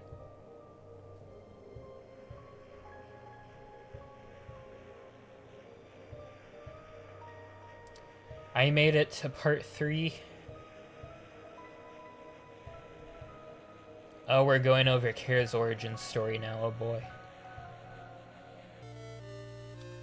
There are indications that Kara fell before monsters left to go to New Home, and was the deciding factor for him journeying to the other end of the cavern. I completely disagree. In Waterfall there are plaques that say, no human will ever come here, so now this can never happen, which suggests that that ancient writing made by the monsters was made before Kara ever arrived.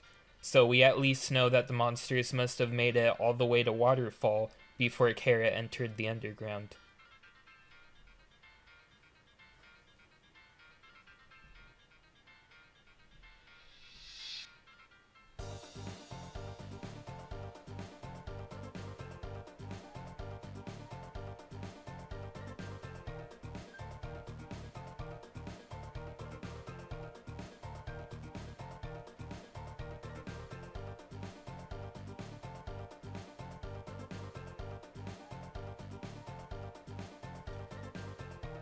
Now here there's good evidence that Kara spent time in the ruins, which was known as home back then. You can see a drawing identical to Kara's drawing in home.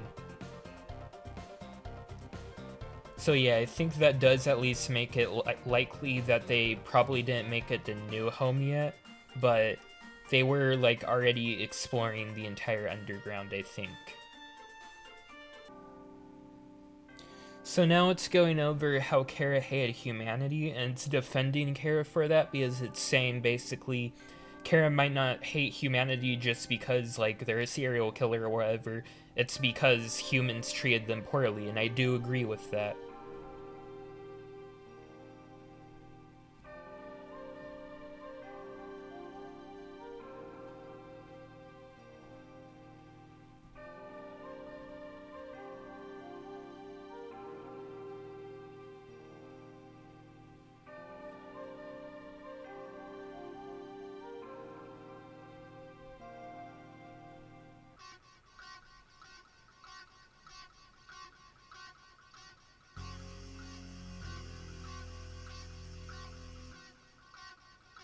Holy crap. I believe Kara also had that power. Frisk save file is in their name. It's in their name. And there's the question Flowey asks at the end of Pacifist. That power, I know that power, that's the power you were fighting to stop, wasn't it? The power that I wanted to use. He's asking them if the power to save and reset was the one they were fighting to stop, given that they use his power along with Frisk, even Pacifist. He may be referring to their efforts in life. Maybe they believe their death would erase this power? They likely lost it upon committing suicide, having lost their will to live / determination.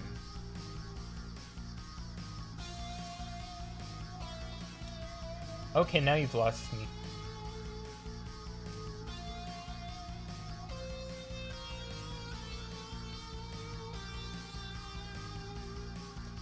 Kara seems to hate the power to reset's potential for using it to dodge responsibility. Your attempt to abuse it completely sets them off. Alright, I need to think about this one. This one's a doozy.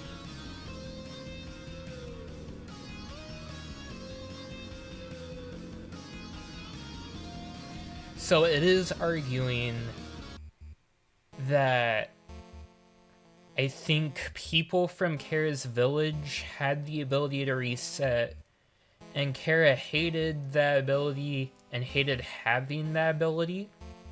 So they wanted to commit suicide to get rid of the ability. I don't know about that one.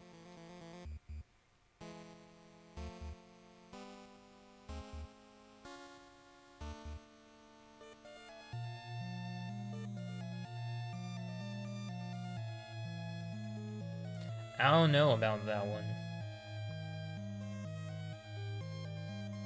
I mean,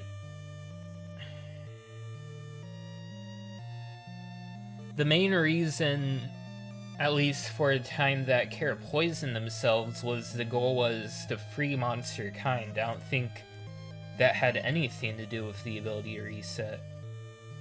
I guess maybe when they climbed the mountain, but I don't know if they even had the ability to reset on the surface. So yeah, I don't know about this one. Okay, now it's talking about the possibility that Kara might have brought their own body to the surface to trick the humans. And so when the humans attacked Azrael, Azrael would have no choice but to fight back. And it's arguing against that, actually. This is something I think I thought about this a little bit. And honestly, I don't really know. I think Kara actually could have planned something like this, because once again, it's not normal for a child to think, oh, I'm going to kill myself so that way my best friend can take my essence of being to cross the giant magical barrier and wipe out a village of innocent people so that we can then become God and free the entire monster race. That's just not something a normal child thinks of. And so if Kara could think of a plan like that, I do think Kara could think ahead and be like, oh, if I got Azrael to bring my own body and the humans saw that, that might force Azrael to attack. Because Azrael constantly showed that he didn't really like the plan. Like, he would start to, like, question things and be like, I don't know if I like this. Bunny goes, "Oh no, I'd never doubt you, Kara." And that kind of implies that their relationship might have been a bit toxic. I do think Kara cared about Azriel, but that doesn't necessarily mean that their relationship was completely healthy. I mean, it literally wasn't healthy because it led to Kara killing themselves so Azriel could take their souls, so... Really, I'm kind of neutral on this, though. I think, you know, Kara does show that they care about flowers a lot, so they might have just genuinely wanted their body to rest with the flowers they loved. But I do also think there definitely is precedent to think that it could have been planned by Kara. Okay, here's something I agree with. And no, I don't believe premeditated murder is a-okay as long as one's backstory is tragic. But this way of thinking is also analogous to the monsters believing it is alright to kill 7 children to break the barrier. Despite monsters' souls supposedly being made of love and compassion, it is a flawed ends justify the means sort of thinking, and Undertale's message is that there is no right reason to take a life. I completely agree with this, and this is why I argue that Kara is morally gray, like every other character in Undertale. And for some reason I feel like a lot of people, like, they feel like it has to be either one way or the other, and it can't be somewhere in the middle. I do think Kara is in the middle, but they are, like, more unhinged than quite a few of the more innocent characters, I'd say. At least more unhinged than Azriel.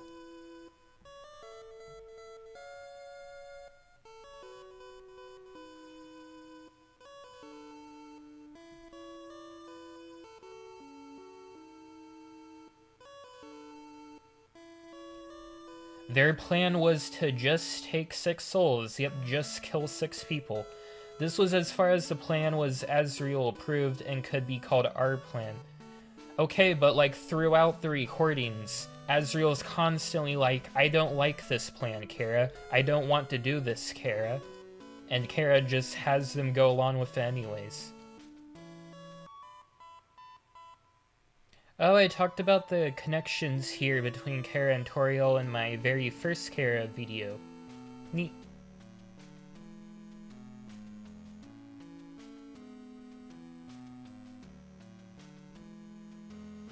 Okay, so it's making an argument that some of the narration seems to be similar to how Toriel talks, and if Kara talks similar to Toriel, then that could be evidence for Kara being narrator. So we're finally back to Kara being a narrator. Holy crap.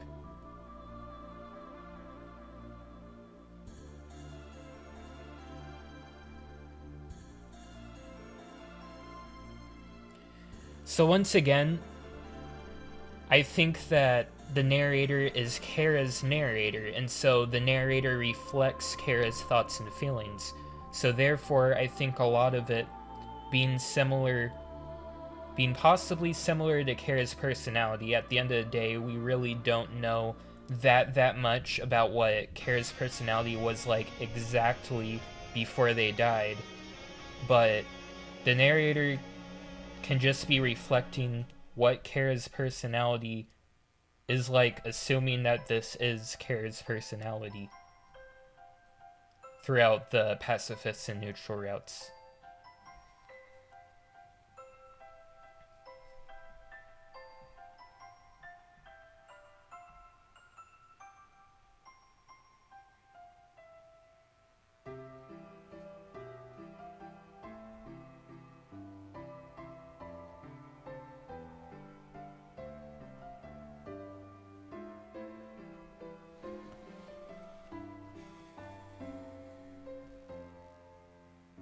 And now it's talking about how Asgore and Kara had a close connection, which is also something I talked about in my first Kara video.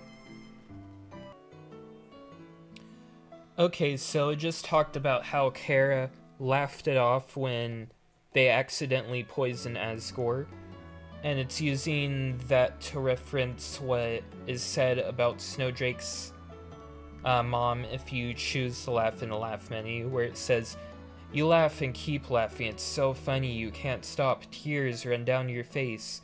What, you didn't do that?"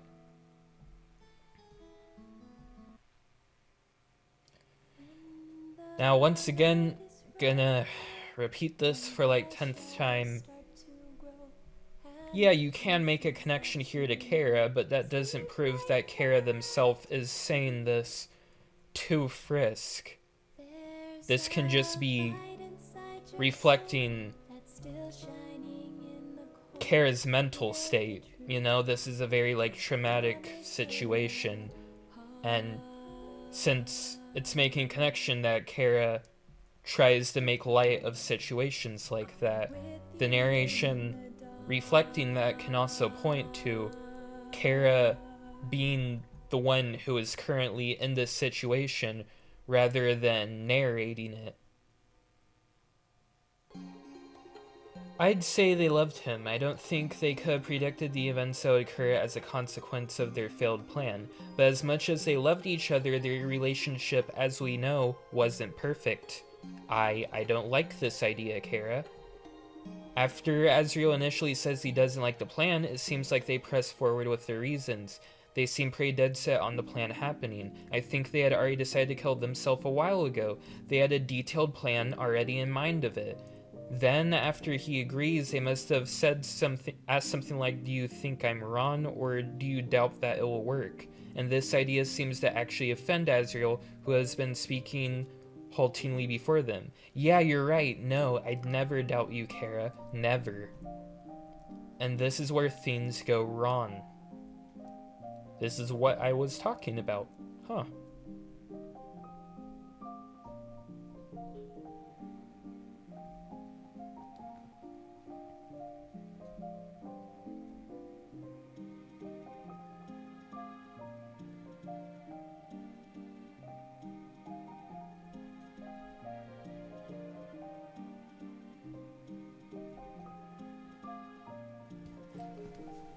If Kara had listened more to why he didn't like the plan before going forward with the reasons for it, maybe they would have realized he really didn't want to go through with it.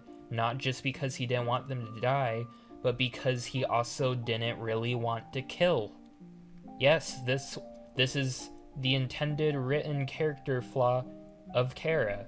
This shows that, like, they were not a perfect innocent child. Azriel comes to terms with the fact that Kara wasn't perfect, an undeniably healthy development. And despite apparently previously finding a similarity in Frisk and Kara to confuse the two, Azriel finally realized the difference. Pacifist Frisk has refused to kill, even in self-defense, and Kara didn't. This goes against the point that I was making before, that Kara's love being at one at the start of the game is meant to mean that Kara is completely against killing.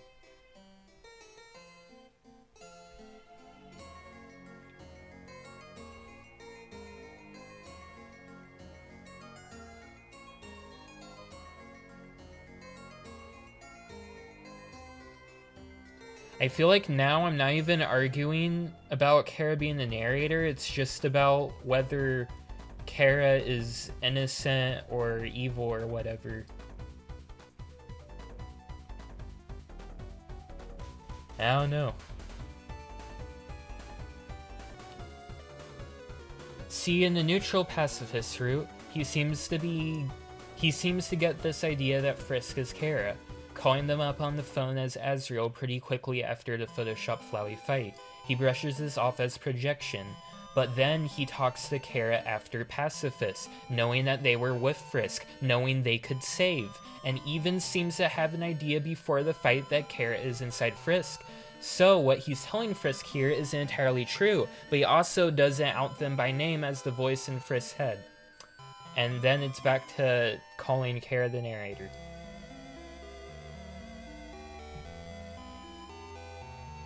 This music feels perfect. It is how I feel. It's so close. Alright, so now we're going over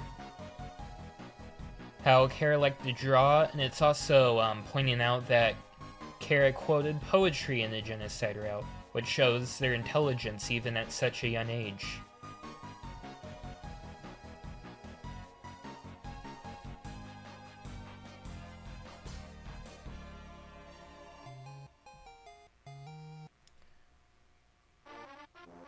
So I guess the point that can be made here is that if Kara is intelligent, that can help explain how the narrator is very knowledgeable.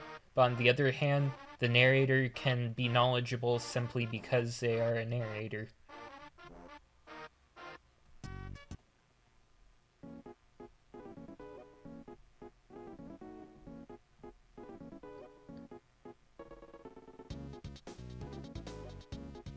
Okay, it looks like I made it to the end.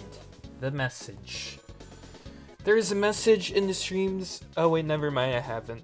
I thought I meant like the message of the theory, but it's talking about code.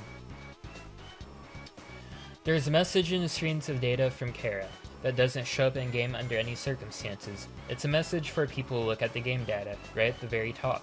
And it's not just for Genocide players either, or it have been put in the currently empty files you get upon completing that route. Any dirty hacker could find this message, even one who never completed that run. Here it is. Greetings, you have made yourself completely clear. Understood. I, your humble servant, will follow you to the utmost. Why this definitely has something to do with Gaster. He got a lot of attention in new patch, and this only shows up in the patch streams. Kara usually calls himself partner, not servant. It's in the streams, not the game. Oh, why this definitely has nothing to do with Gaster. There's no evidence they knew each other in life. Related skeletons, sands, and papyrus don't even recognize Toriel, their mom. Additionally, the plan to break the barrier kind of been Gaster's because it sucked, and he was supposedly brilliant. Kara's plan was good. The one thing they just didn't account for was that Azrael didn't actually want to go through with it. So inherently the plan itself, if it was like something they like basically did with someone like-minded, it would have gone perfectly. They just didn't really account for who Azrael was as a person. Kara is currently chilling in Frisk's head, so there's not much opportunity for communication between two unless Frisk is also there, or a mysterious black void really is just that mysterious. The player is the one who reads streams, and the message is replaced in the old version was directed to the player. Alright, so my interpretation of this. So I already talked about how Kara represents both a player and a protagonist. So basically, Kara in the code saying that they will follow you, I think refers to how a protagonist follows the player. If you look at the dynamic between Kara and Frisk, Frisk acts as the protagonist while Kara acts as the player, because we know for a fact in Genocide, Kara takes over Frisk. But if you look at the dynamic between Kara and the player, Kara acts as the protagonist, and we act as the player. So them saying they'll follow us here is saying how the dynamic between us and them is them being the protagonist and us being the player.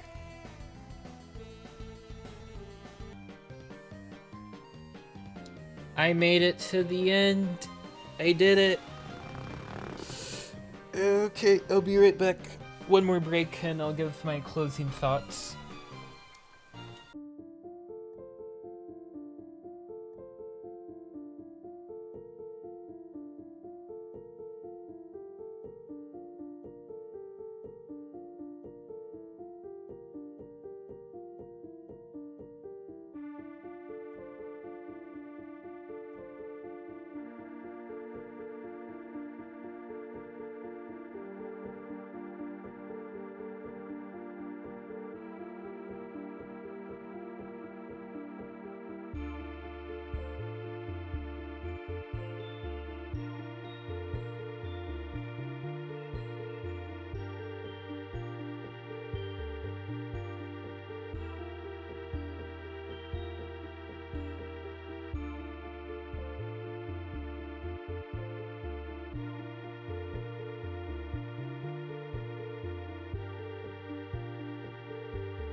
Alright, I opened up the good old notepad, went through the main points of this. So first of all, parts 2 through 4 just don't really have anything to do with Narrachara theory. Part 1 is about Narrachara, so parts 2 through 4 I don't really need to talk about. So the main points in part 1. So this is what I went over in my first video. The narrator isn't all-knowing. This can be the narrator reflecting their character is not all-knowing. Furthermore, there are times when the narrator is all-knowing when it is convenient. Serious mode also can be explained as the narrator reflecting their protagonist is getting serious. Flowey talking to Kara at the end of Pacifist. This suggests that Kara has the ability to reset, not frisk. The Narrachara Bible itself agrees with this interpretation. The main argument here is that frisk is specifically referred to in second person, while Kara is referred to in first person. Throughout the genocide route, second person is still used, however. This can be explained as Kara referring to the player in second person, but why include this? If Kara using first person narration is meant to be a big reveal that they were the narrator the whole time, why have them for some lines refer to actions as their own, but other times as ours? I feel like if the intent is to show that all narration has been Kara, then you would want all narration to change to first person to hammer that point home. If the author's intent is for us to figure out that Kara has been narrating the world to Frisk, then having Kara suddenly start narrating the world to the player after they start using first person narration feels like a very strange choice. Then what kind of person is narrator? Once again, it is logical to have the narration reflect the thoughts and feelings of the main protagonist. Connections in a few lines of narration does not prove that Kara is responsible for all narration. Your guidance and corruption and doesn't really have anything to do with Narrachara. So, the point I'm trying to make is that I'm not trying to say there's no connection between the narration and Kara. There are connections between narration and Kara. I'm just saying that the narration is not the only connection to Kara. Kara's name is in the menu. Kara's name is in the save file. Kara's the one who saves and loads. That all suggests that Kara has an active role in the narrative, while the idea that Kara is in the background narrating the world to Frisk suggests that Frisk has the more active role, which I just think is wrong. The genocide route already... So while the genocide route sets a precedent that it is possible for Kara to take over a narration, it also sets a precedent that it's possible for Kara to take over Frisk's body. Sorry, my parents just got home. So it also sets a precedent that Kara can take over Frisk's body. And here's the point. Narrachara explains why there is narration that's connected to Kara. Narrachara does not explain why Kara's name is in the menu. Why have Kara's name in the menu if we are playing as Frisk and Kara is just in the background narrating the world to Frisk? Why Kara has control over the save system? Why Kara can take control over Frisk's body? Why Kara has a strong connection to the player? However, true protagonist theory explains why there is narration that's connected to Kara, why Kara's name is in the menu, why Kara has control over the save system, why Kara can take control over Frisk's body, why Kara has a strong connection to the player. Because if Kara represents a protagonist and the player, this is something that they'd naturally have all of.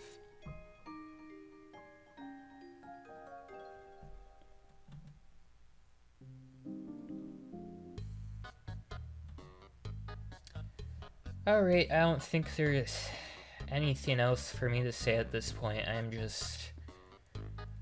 very, very, very, very tired. I'm very tired. This was really long.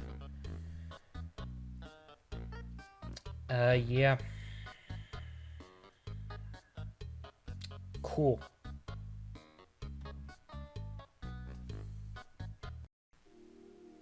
Alright, this is me after editing most of the video.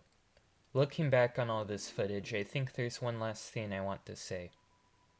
As I said before, I think one of the biggest problems I have with the idea of Kara being a narrator is author's intent. Yes, in the genocide route, Kara narrates in first person, giving precedent that they can take over the narration. If that was the main point being revealed in this route, however, I can't help but feel that there will be more effort put in to convey this idea. And the second person narration in the genocide route leads me to believe that not much effort was put into this idea. Sure, you can argue that the second person narration here is being directed to the player rather than Kara, but it's still really strange. Why make Kara choose to narrate towards themselves sometimes, but narrate to us when they feel the locket beating?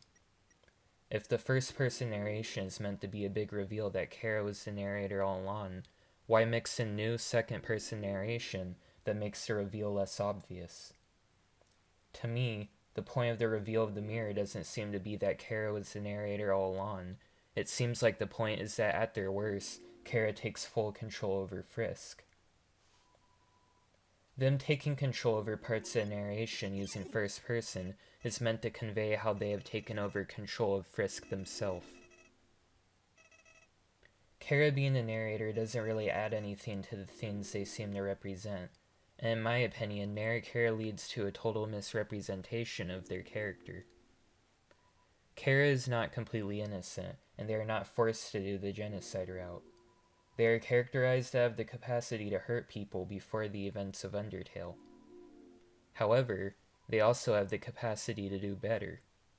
Anyone can be a good person if they just try. Whether they choose to make up for their past or embrace the worst aspects of themselves is dependent on our choices.